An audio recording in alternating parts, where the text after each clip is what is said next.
Muy buenos días, mi nombre es Eduardo y vengo del TEC de Monterrey y pues me gustaría hacer una breve entrevista y saber un poco sobre su vida, su trayectoria, sus estudios. Yo estudié Ciencias de la Comunicación, estudié en la Universidad ITESO, es una universidad de Guadalajara, de jesuita, del 78 al 82, ahí fue el tiempo que estudié. Y durante muchos años ejercí mi profesión como comunicóloga. ¿En qué momento decidió usted entrar a la política? ¿Cuándo le llamó la atención? Pues más que llamarme la atención fue darme cuenta que en México las cosas cambian desde los espacios políticos o no cambian porque los espacios políticos hay gente que no quiere que cambie este país. Y entonces eso fue lo que me movió a participar y yo me gradué en 1982 y en 1997, o sea 15 años después, decidí participar en política, decidir en un partido de oposición, porque desde mi punto de vista, si las cosas estaban mal y el sistema estaba mal, entonces tenía que ser en un partido de oposición, ¿no? Y así fue que decidí por Acción Nacional. ¿Y cuáles fueron las cosas que le hicieron salir de ese partido? ¿Cuáles fueron las dificultades que tuvo dentro de él o lo que la hizo salir de ahí? Lo que me hizo tomar la decisión de dejar el PAN fue la misma decisión que me hizo entrar al PAN. Te lo explico. En el 90 y tantos, los 80, los 90, estábamos muy acostumbrados a que terminaba un presidente de la República y había una devaluación, generalmente se separaban hasta de la esposa, eran como ciertas cosas que sucedían que desde mi punto de vista y desde el punto de vista de muchos mexicanos las cosas no estaban bien, ¿no? Hoy que veo que hoy México también tiene un grave problema de corrupción, que el tema de corrupción incluso regresó con más fuerza, que los partidos grandes, el PRI, el PAN y el PRD se parecen. La prueba está que gracias a esto las redes sociales hoy tenemos una información que antes no se tenía, antes se controlaban los medios de comunicación, o sea, no publiques esto, no se publicaba desde la autoridad, y hoy las redes sociales están haciendo que los medios publiquen cosas que hablan del despilfarro del PRI, del despilfarro del PAN, del despilfarro del PRD, ¿no? Y mi decisión de salirme fue esa. Para mí el PAN lo más importante que le dio a México fue su vocación democrática. A lo mejor ustedes hoy no se dan cuenta porque ya vivimos aparentemente en un sistema democrático, pero en aquel tiempo era una discusión constante que hubiera un instituto electoral, no había credencial. A mí me tocó votar, por ejemplo, en una elección donde la credencial de elector no tenía fotografía, entonces era muy fácil que la elección se controlara porque había fraude con mucha más facilidad. Entonces avanzamos en todo eso y yo siento que en eso el PAN fue una de sus aportaciones, pero el PAN perdió su vocación democrática. ¿Y por qué digo que la perdió? Porque empezó a hacer lo mismo que criticaba. Piensa que con despensas puede comprar la voluntad de la gente, y eso es muy triste porque además es la gente más vulnerable, y piensa que se puede controlar las cosas igual que antes criticaba al PRI, y por eso decidí renunciar.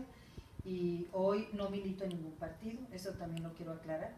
No dejé el PAN para irme a militar otro partido. Voy ahora como candidata independiente registrada por Movimiento Ciudadano. Okay. ¿Y qué dificultades se ha enfrentado usted como mujer en la política? Muchas. Yo creo que el espacio en el que las mujeres menos participamos, en número estoy hablando, es en la política. La política es muy difícil, pero yo sí creo que necesitamos que muchas mujeres participen, porque soy una convencida de que las mujeres llevamos otros temas a los congresos, por ejemplo, todos los temas que tienen que ver con la familia, con la violencia al interior de los hogares, esos temas los llevaron las mujeres. Mientras no había mujeres en los congresos, eran temas que no se tocaban. ¿Y qué opinas sobre lo que está ocurriendo más en el centro del país?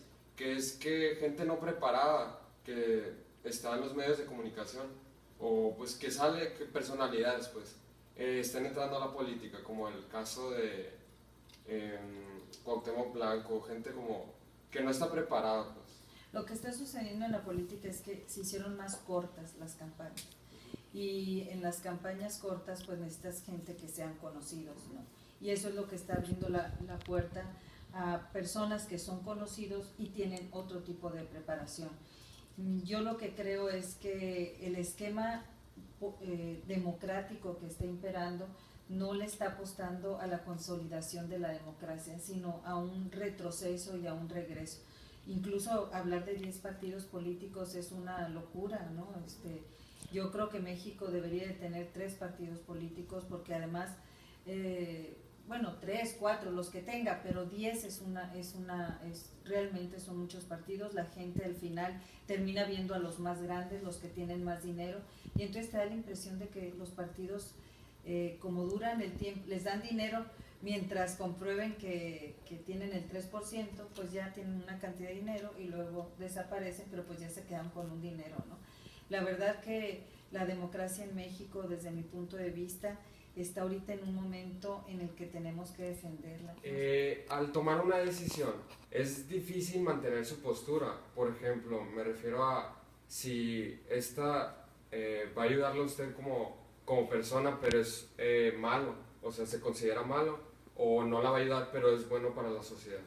O sea, ¿cómo toma la decisión en esos casos? Bueno, yo te pongo el ejemplo del agua, no sé si a eso te refieres. Cuando fui presidenta municipal, el organismo operador de agua había pertenecido al Estado, al gobierno del Estado. Y un año antes de que yo fuera presidenta municipal, por una discusión que había entre el gobierno del Estado y el gobierno municipal, el gobierno estatal dijo, ahí te va al municipio, le dijo el organismo, ¿no?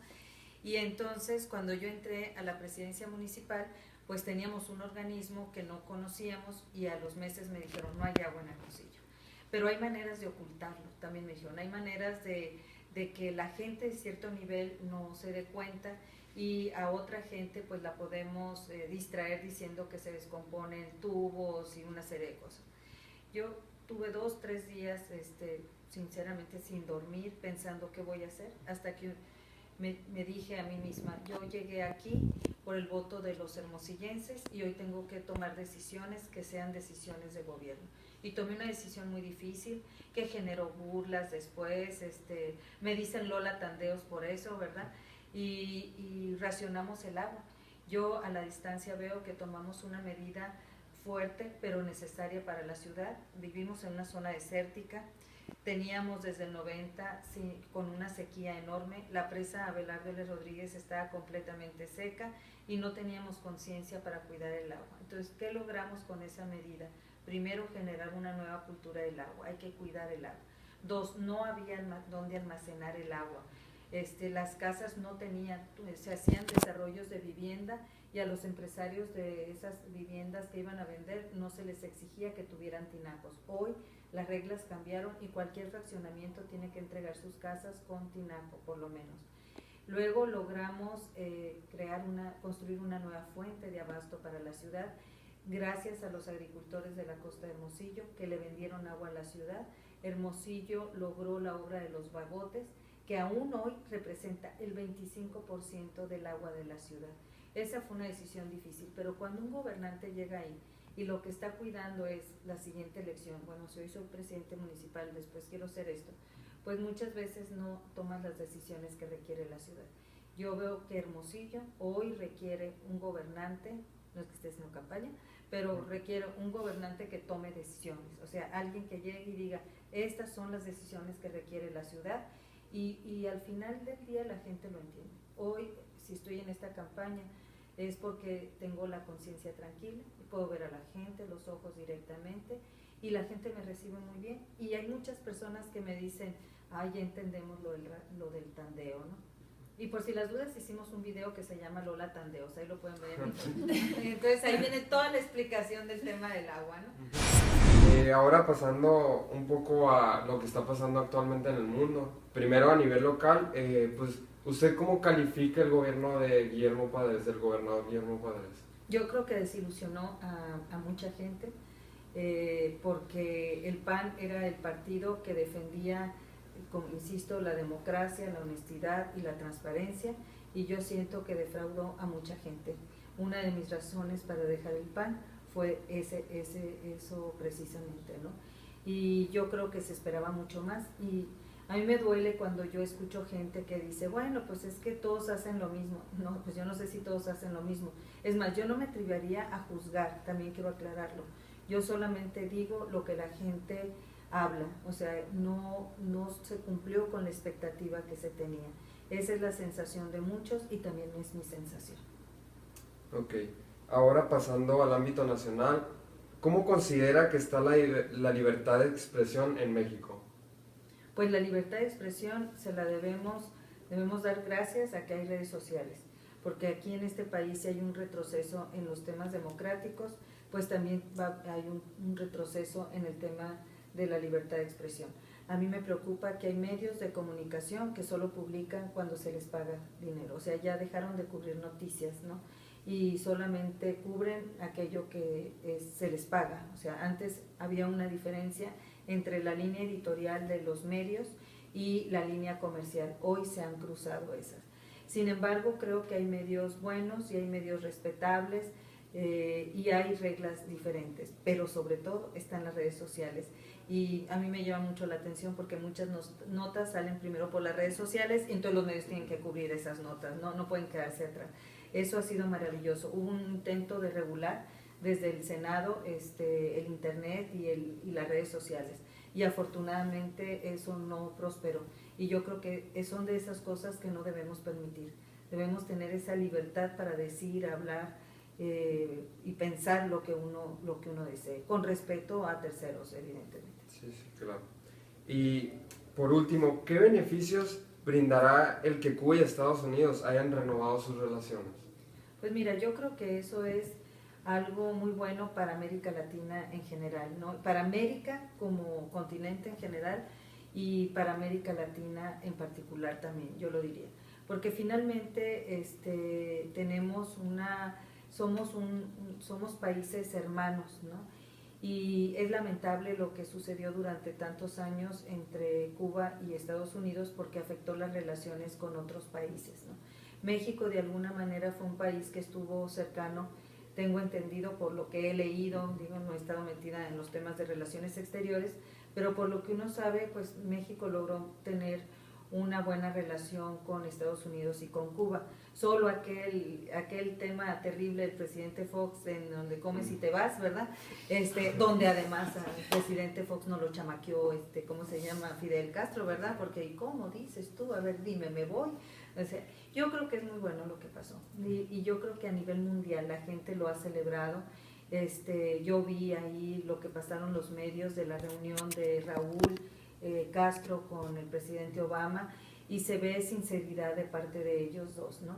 Creo que también para Cuba como país va a ser bueno porque si se logra destrabar el bloqueo, pues vamos a tener en Cuba un país con mejor economía. A mí me tocó conocer Cuba hace 3, 4 años y me dolió lo que vi ahí, porque vi una pobreza generalizada, no miseria, es cierto, no miseria, pero sí pobreza. Y yo creo que a lo mejor sin el bloqueo Cuba va a tener otras oportunidades. Y ya por último, me gustaría que le voy a mencionar unos nombres y me dice lo primero que se le venga a la mente, una palabra, 2 palabras, lo que se le venga. Enrique Peña Nieto. Un presidente del PRI. Andrés Manuel López Obrador.